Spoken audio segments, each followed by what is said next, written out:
I worked dead-end jobs since 16. Bought my own house without a penny from family.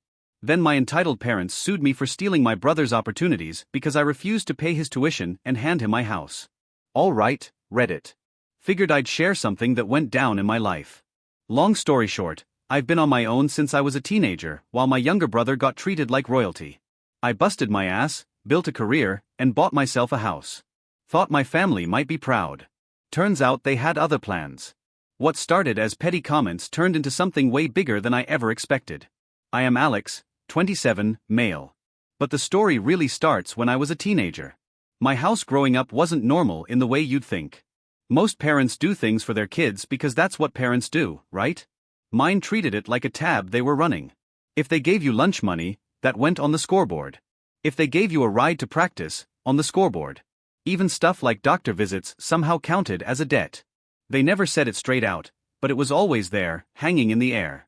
Months later, they'd bring up how they covered something, like I was supposed to pay them back in loyalty, gratitude, or straight cash. Imagine living in a house where love had a receipt. That was my childhood. And then there was Owen, 24, male. My little brother, 3 years younger, golden child, stamped on his forehead since day one. Everything revolved around him. He got private soccer training, travel teams, camps that cost thousands, gear that looked like it was pulled off a pro athlete's rack. Didn't matter how much it cost. If Owen wanted it, my parents somehow always found the money. Me, I was the you don't need it kid. If I asked for anything beyond the bare minimum, I'd get hit with either we can't afford that, or if you want extras, go get a job. Funny thing is, we weren't broke.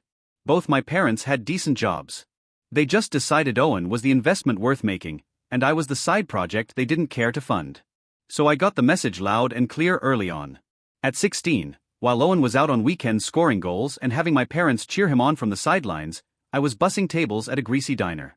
I'd come home reeking of fries and bleach water while Owen strutted in with shiny cleats and jerseys, dropping his bag like he'd just come from the World Cup. I didn't mind the work though. It gave me something Owen never had, my own money. Every paycheck was mine.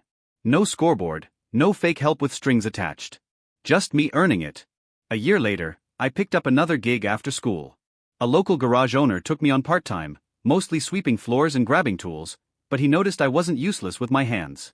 Before long, I was changing oil, swapping out brake pads, even learning diesel engines. I'd go home with black nails and stained shirts. But I felt proud in a way Owen never could. My hands told a story his medals never would. My parents didn't see it that way. If I asked them for advice about work, they'd brush it off like it wasn't real. My mom once said, "Alex thinks he's so independent now that he's got pocket money." Pocket money. I was paying for my own school supplies, saving for tuition, covering my phone bill. Meanwhile, Owen was blowing through allowance money on video games and getting praise for being dedicated to his sport. That's the part that stung most. Every time I accomplished something, it got minimized. It wasn't just favoritism. It was favoritism with a twist. They criticized me for standing on my own. My dad once told me I was acting like I didn't need family because I'd refused to ask them for gas money. Meanwhile, Owen could quit anything, and they'd say he was still figuring things out. That's when it really sunk in. I was never going to be on the same level as Owen in their eyes. No matter how much I worked, no matter how independent I got, they'd find a way to spin it against me. If I leaned on them, I was weak. If I didn't lean on them, I was arrogant. So, I stopped trying to win the game. I knew the scoreboard was rigged. Instead, I decided if I wanted something, I'd earn it myself. No debts, no receipts, no imaginary ledger hanging over my head. Just me. And that decision, that was the start of everything. Once high school was done, I didn't waste time pretending my parents were going to suddenly support me. I doubled down on the only thing I knew was solid, work. While Owen was talking about maybe going to some fancy school on my parents' dime, I signed up for community college classes, mostly nights, sometimes mornings, depending on the semester, and kept clocking hours at the garage. It was a grind. If classes were in the morning, I'd hit the shop at night. When they ran at night, I worked days. Weekends, I grabbed extra shifts. The owner tossed me more responsibility once he saw I wasn't just some kid killing time. That's where I really found my lane. Diesel work was tough, dirty, and paid better than quick oil changes. The kind of job where you come home covered in grease and feel like you actually earned it. Meanwhile, Owen was finding himself. He tried college for one semester. One came back home with some story about how the professors didn't get him. My parents, of course, spun it into some poetic nonsense about how he just needed time. He's not like you, Alex. He's got potential. Yeah, potential to quit every time life asked him to set an alarm clock. But me, I was stacking skills and stacking cash. Every overtime hour I could grab, I did. I lived cheap, barely spent anything beyond food and gas. I wasn't trying to flex. I was trying to build something. While Owen was busy making excuses, I was building a future. At 19, I bought my first truck. It was a wreck when I found it. Parked in some guy's yard with a for sale sign. Rust spots, dented panels, engine barely coughed. Owen saw it and said, "Man, must be nice having money for a truck." I just stared at him. Money? The guy who got $1,000 cleats as a teen thought I magically had cash lying around. Nah, what I had was discipline. He didn't even recognize it. By 21, I'd finished my certification and was officially a diesel mechanic. That was when things started clicking. Trucks, buses, heavy equipment. They all needed someone who could keep them running. The jobs were steady, and the paychecks were real. Every payday, the numbers in my account went up. Slowly, steadily, the savings grew. Back home, Owen was still hopping between jobs. Stocking shelves one week, quitting the next because his manager didn't respect his vibe. Each time, my parents defended him. He just hasn't found his passion yet, right? Because passion pays rent. At 24, I landed a solid position with a heavy equipment company, big contracts, bigger machines, and steady work. They liked me because I showed up, worked hard, didn't whine. By then, I had a system. Work, save, repeat. My truck was running smooth. My bills were always covered, and my savings account was getting healthier. I wasn't out partying every weekend or buying pointless junk. I wanted something bigger. I wanted proof that all the years of greasy hands and long hours were building towards something real. Owen, still finding himself, still leaning on my parents, still the golden child in their eyes. But I'd stopped caring about their scoreboard. I had my own now. And by 24, I was closer than ever to hitting a goal I'd been aiming at quietly for years. A home, my own place, something that couldn't be taken away or minimized. And that's where things really started to shift. At 26, I finally pulled the trigger on something I'd been grinding toward since I was that 16-year-old kid smelling like fryer grease. My own house. Nothing insane. Just a solid 2-bedroom place with a yard, a garage big enough to work on my truck, and enough space to breathe. I didn't tell my family a word about it while I was looking. Call it paranoia, but I knew how they operated. If I even hinted at moving, I'd start hearing, "Owen could live with you while he gets on his feet." Or, "Think about how much easier it would be for everyone if you had space for the family." Yeah, no thanks. This wasn't a family commune. I wanted my own place. When I finally closed, I sat in that empty living room on the floor with cheap takeout, staring at the walls. It was quiet. No scoreboard, no guilt trips, just me and the keys. That silence felt better than any cheering section my parents ever gave Owen at a soccer game. A week later, against my better judgment, I invited them and Owen over for dinner. I don't know what I was hoping for. Maybe for once they'd look at me and say, "Damn, you did this on your own. We're proud." Pathetic, I know. They showed up in their usual formation. Mom leading the charge, Dad behind her, Owen dragging his feet like someone forced him. The second Mom walked in, her eyes went wide, not in pride, but like she was calculating square footage in her head. She ran her hand along the wall like she was testing for dust.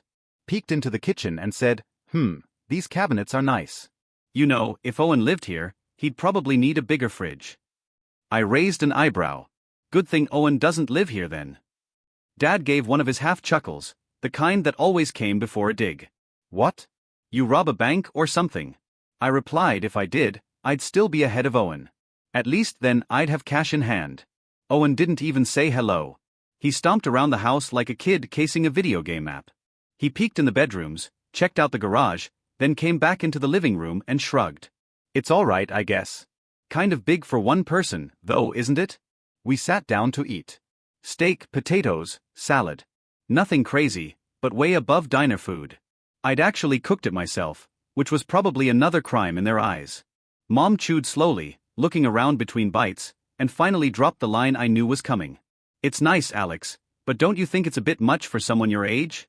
I set my fork down and smiled. Right, because clearly the responsible move was to keep paying rent forever while Owen finds himself. Owen smirked. You probably could have helped out with other things instead of splurging on this. Other things? I asked. What? Like buying you some work ethic? Not sure that's for sale. Mom gasped like I'd sworn at the Pope. Alex, that's not fair. Your brother has been looking into going back to school. You know how expensive that is. Yeah, I said. I also know how expensive this thing called responsibility is. I've been paying it since I was 16.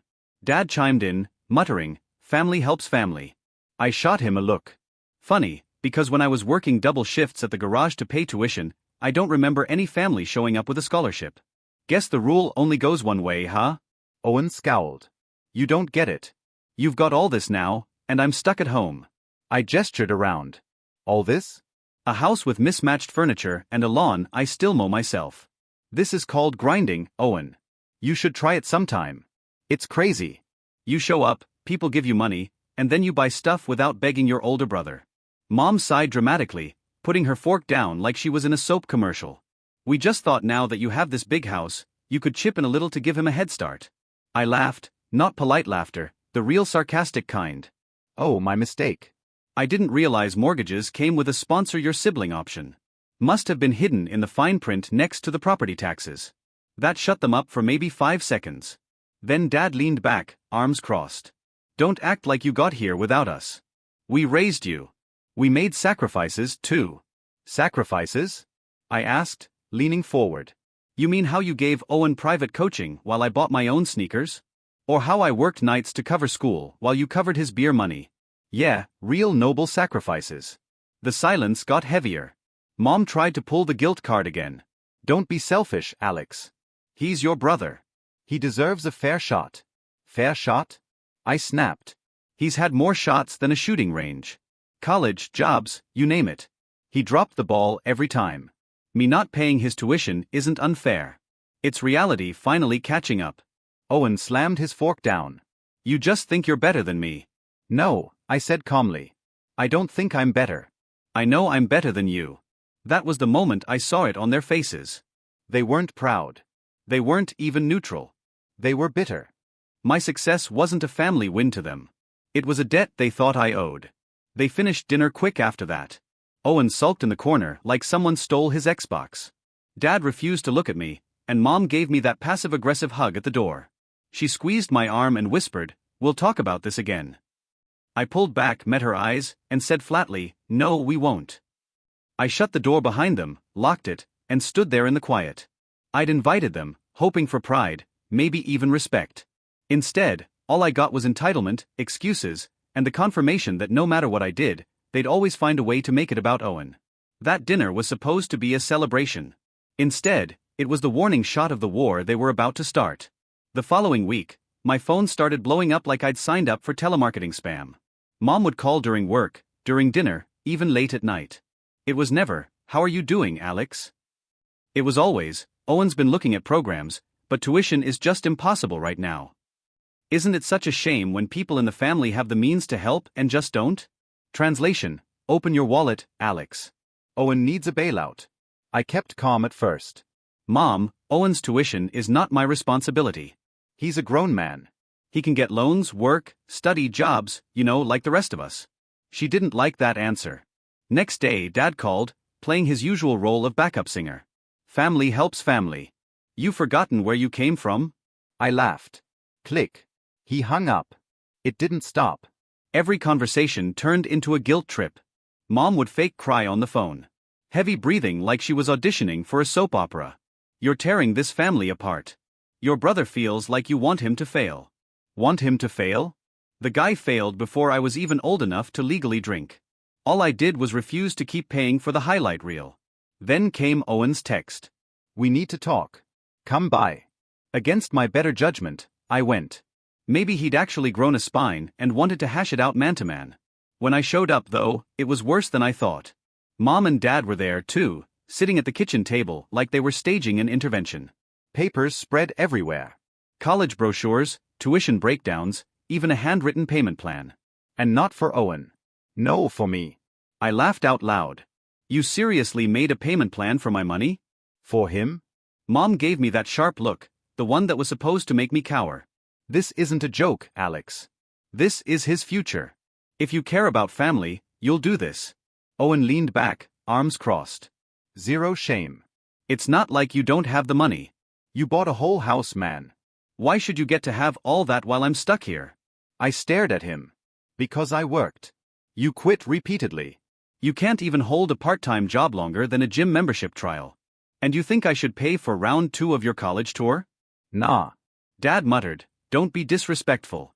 Disrespectful? I snapped. What's disrespectful is treating me like an ATM because Golden Boy here wasted every chance handed to him. You raised him like the world owed him something. Congratulations. He believes it. The look on Owen's face was priceless. Smug 1 second, red the next. I stood up. Not a single cent. Find someone else to sponsor your career reboot. I walked out, leaving their proposal still spread out like some parody of Shark Tank. I figured they'd stew for a while, maybe stop talking to me for a bit. I didn't think they'd escalate. But 2 weeks later, I got a letter in the mail. Official letterhead. Legal jargon all over it. My hands were shaking, not from nerves but from rage. My parents, my own parents, had filed a civil complaint against me. The claims: promissory estoppel and unjust enrichment. Basically, they were trying to argue I had promised to help Owen with school, and he relied on it, and that I had been enriched by their sacrifices growing up, so I somehow owed it back. Now, in plain English, nonsense. Owen was an adult. I never promised him a cent, and every dime I earned came from my own work. But that didn't stop them from twisting it on paper like I had blocked him from education, like refusing to pay his tuition was the same as stealing from him. I must have read it 5 times. My parents had actually lawyered up against me. And the cherry on top, the settlement amount they were demanding was almost identical to the tuition cost from those brochures on the kitchen table. Subtle, right? But they didn't stop there. They even tacked on emotional damages, claiming Owen had suffered because I flaunted my success in his face. In other words, I worked hard, bought a house, and it hurt his feelings. That's when the real games began. Mom started calling daily, rotating between sweet, angry, and weepy like she was trying on personalities. One day, "Alex, there's still time to fix this. Just pay, and we'll drop it." Next day, "Your brother is devastated. He feels unloved. Do you really want that guilt on your shoulders?" I told her flat out, "Mom, the only guilt I feel is for answering this call." Meanwhile, Owen was busy running his pity campaign online, posting vague quotes like, "Some people only care about themselves, even if it ruins others' lives."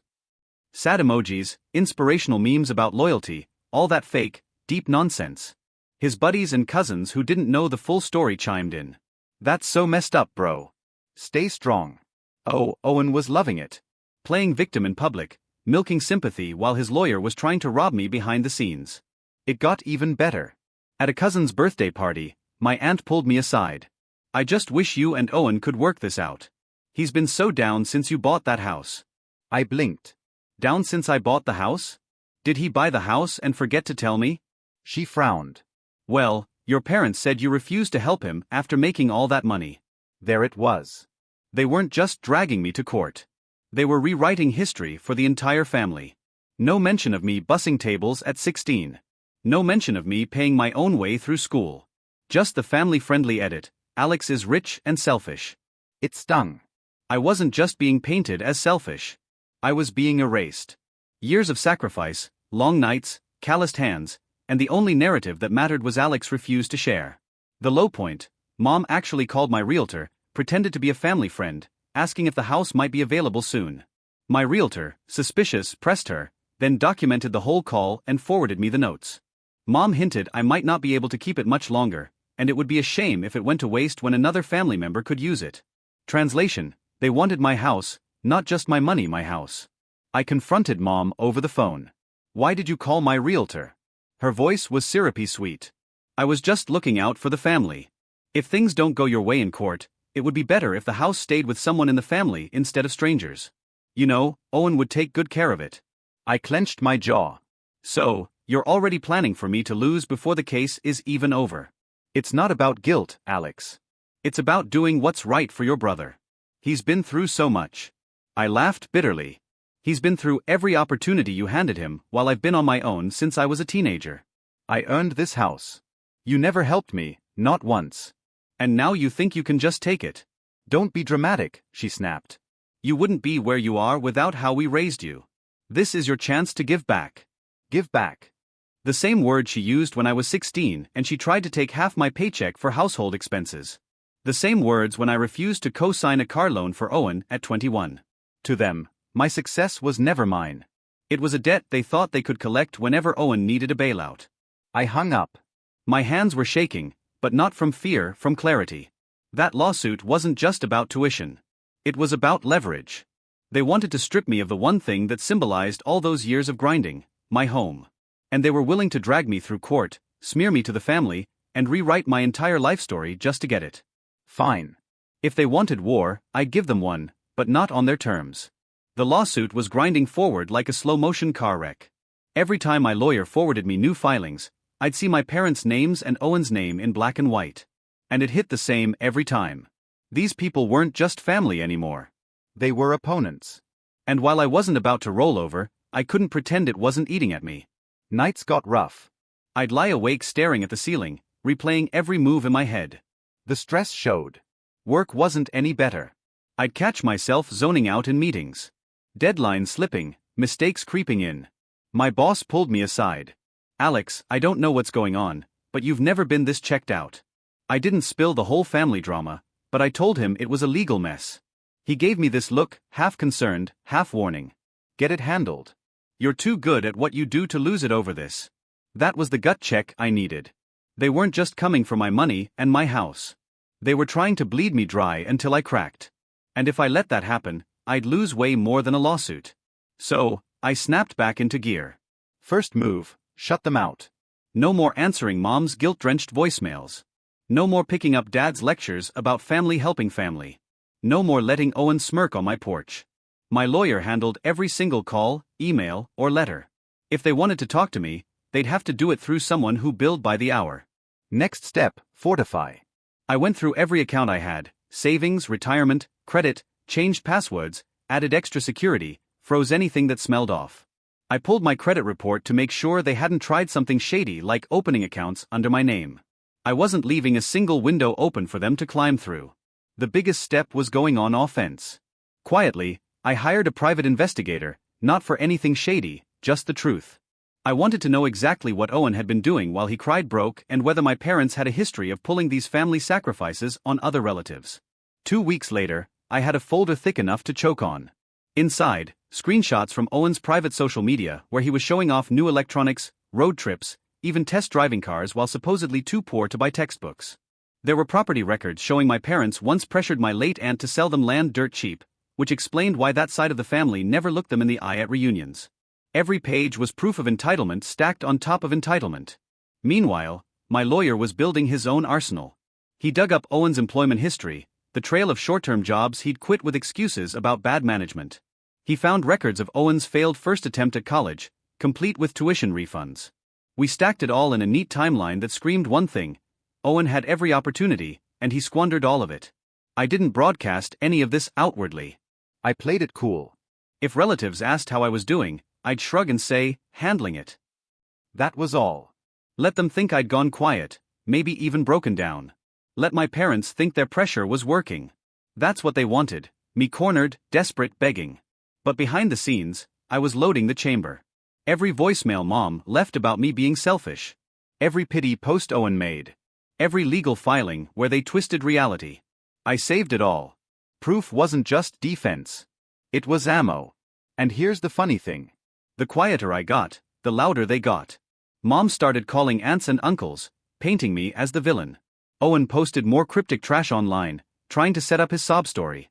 My parents even tried to drag my grandmother into it, feeding her lines like, "Alex's forgotten family." She left me a voicemail saying, "Sweetheart, maybe if you sent your brother a little something, we could all move on." That voicemail went straight into the folder. They thought silence meant defeat. In reality, I was buying time. Time to secure my life, time to build my case, and time to let them dig their own grave deeper because the more they talked, the more evidence they gave me. And when I finally moved, it wouldn't just be defense, it would be checkmate. The first piece landed in my inbox on a Tuesday afternoon. Subject line from my lawyer: opposing counsel error. Inside was a forwarded thread where their lawyer had accidentally copied my attorney on what was clearly meant to be private. Buried halfway down was an email from my mother. Polite on the surface, rotten underneath. We should ensure Alex's property is part of any agreement. Owen already has someone ready to list it once it's transferred. That will give him a clean restart. Not tuition, not opportunities. My house in writing. I called my lawyer. He sounded like he just found the golden ticket. This isn't just leverage, he said. This is intent. They're not asking for support. They're trying to seize an asset. Good, I said. Let's make them read it out loud. 2 days later, my PI delivered the second bomb. A clean audio recording of Owen at a bar, bragging to his buddy. I figured it out. Mom and Dad are pushing the case, so the house ends up in my name. Once it's mine, I'll sell and be set. Crystal clear. No misinterpretation, just entitlement in stereo. We packaged everything. My tax returns since I was a teenager, pay stubs from diner days, diesel certs, tuition receipts, down payment paperwork, a full timeline that screamed, I built this alone. Opposite that, their email, and Owen's voice in black and white. I didn't need to talk tough. The paper would do the punching. Pre-trial conference day. Neutral building, neutral room, neutral art, like they designed it to make no one comfortable. My parents sat flanking Owen like a royal court. Smug expressions locked in. Mom gave me a smile that didn't touch her eyes. Dad avoided my gaze like I was already a disappointment. Owen leaned back in his chair, smirk ready to go. The mediator began with pleasantries, then nodded for opening positions. Their lawyer started spinning his little story about family obligations, reasonable support, and a brother's selfishness ruining another's future. I stayed silent. No eye rolls, no sighs. If someone is digging their own grave, you don't grab the shovel. Then it was our turn. My lawyer slid a slim binder across the table. This is a verified record of my client's financial independence since age 16. Employment history, tuition payments, and the purchase of his home. You'll notice not a single cent came from the plaintiffs. Owen gave a little snort. My lawyer ignored it and flipped to the flag tab. And here is an email from the plaintiffs themselves confirming this lawsuit's real objective was to transfer the defendant's property into the plaintiff's name. Mom's face drained, Dad's jaw locked. Owen leaned forward, reading like maybe he could rewrite it on the spot. Before they could regroup, my lawyer pressed a button. The recording played. Owen's own voice filling the room. Mom and Dad are pushing the case so the house ends up in my name. Once it's mine, I'll sell and be set. Silence. You could hear the wall clock ticking. The mediator broke it. Do you wish to respond? Their lawyer whispered to them like a drowning man begging for a rope. Mom shook her head quickly. Dad stared down. Owen muttered something that made his dad glare at him like, shut up. Finally, their lawyer said stiffly, my clients would like a moment to confer. They left the room. I sat there calm, hands folded, heartbeat steady. I didn't need to gloat. I already knew it was over. 10 minutes later, they came back in, faces blank like they'd been coached not to react. Their lawyer cleared his throat. My clients are willing to withdraw the lawsuit. Each party bearing its own costs. My lawyer didn't even blink. Unacceptable. That was it. The session froze. Mom shifted uncomfortably. Dad rubbed his temple. Owen whispered furiously. Their lawyer leaned in again, desperate, but I didn't say a word. I didn't need to. I'd already won the second they put their real motives in writing. The mediator closed his folder. We'll pause here. I stood, buttoned my jacket, and gave Owen a look. Not angry, not smug, just final. You should have budgeted. Hopes are expensive. Then I walked out. Checkmate. That was the last word I needed to say in that conference room. From there, I let the silence do its work. But just because the case was dead didn't mean the aftermath was. If anything, that's where the real satisfaction kicked in. A week later, my lawyer forwarded me the apology letter my parents had signed. I read it once, then again, letting every line sink in. It was clumsy, like they'd tried to write it through gritted teeth, but it was still there in black and white. They admitted the lawsuit wasn't about Owen's future. They admitted their statements about me had been false. They admitted the goal was to take my house and hand it to him. I didn't frame it. I didn't stick it on the fridge, but I kept it in a drawer because sometimes having proof feels better than revenge. Then came the wire transfer, full reimbursement of my legal costs, down to the last dime. I checked my account, saw the deposit sitting there, and smirked. They wanted to drain me, but in the end, they funded my defense. Now, here's where I decided to have a little fun. Not petty, not dramatic, just efficient. I forwarded the apology letter and the incriminating email chain to every relative who'd bought into their sob story. No explanations, no commentary, just the documents. The ripple was immediate. A cousin texted me, "Holy crap, dude, I had no idea." Another, "So, your parents actually tried to steal your house?" Unreal. Even an uncle who hadn't spoken to me in months called just to say, "Well, they really stepped in it this time." Meanwhile, the family group chat, which I'd been quietly removed from months ago, exploded. Screenshots started leaking to me through people who wanted to stay neutral. Every time someone tried to defend my parents, another relative dropped a quote from the email or a snippet of Owen's bragging audio. It turned into a digital firing squad, and I didn't lift a finger. Mom, once queen bee of the family spotlight, stopped showing up to gatherings. She couldn't handle the side eyes or the whispered questions. Dad shrank too. No more booming, "I know best" voice, just silence. Owen, ? Took the hardest hit. His friends who used to hype him up online gone. No likes, no comments. Word spread fast that his plan to cash in on his brother had been exposed. I heard he moved out for a while, tried living with a buddy, but came crawling back to my parents when rent and bills slapped him in the face. The same guy who said my life was easier now couldn't even keep himself afloat without running home. The smugness he carried everywhere gone. When I ran into him at a family thing months later, he couldn't even look me in the eye. He mumbled a half-greeting and spent the rest of the night glued to his phone. Golden boy reduced to background noise. As for me, I went back to living. Work picked up. My circle of friends stayed tight. My house, the one they tried to paint as stolen potential, stood exactly where it belonged, under my name. I added a few upgrades to it too. New garage setup, better tools, little reminders that independence pays off when entitlement doesn't. I didn't cut off every relative, but I didn't go chasing reconciliation either. The ones who believed me, fine. The ones who didn't, their problem, not mine. I wasn't here to win a popularity contest. I was here to keep what I built. Sometimes at night, I sit on my porch and think back to that first dinner. I invited them, thinking maybe for once they'd be proud. Instead, they were already inventorying my life like it was theirs to claim. That dinner was the start of their downfall, not mine. And here's the part that makes me smile the most. In the end, they didn't just lose the case. They lost the story. The narrative they tried to control, selfish Alex, poor Owen, blew up in their faces. Everyone saw the receipts. Everyone heard the audio. There was no spinning it. I didn't need to scream. I didn't need to fight dirty. I didn't need to beg anyone to see my side. I let the truth sit there and do what it always does, expose the weak. So, yeah, they wanted me to pay Owen's tuition. They wanted my money. They wanted my house. Instead, they paid my lawyer, gave me proof of their own entitlement, and nuked their own reputation. Checkmate wasn't just in that conference room. It was in every awkward silence at family gatherings. Every empty chair at Sunday lunches they stopped attending. Every time Owen had to explain why he was still broke while his selfish brother thrived. The scoreboard they used to keep on me burned. This house, still mine. My life, still mine.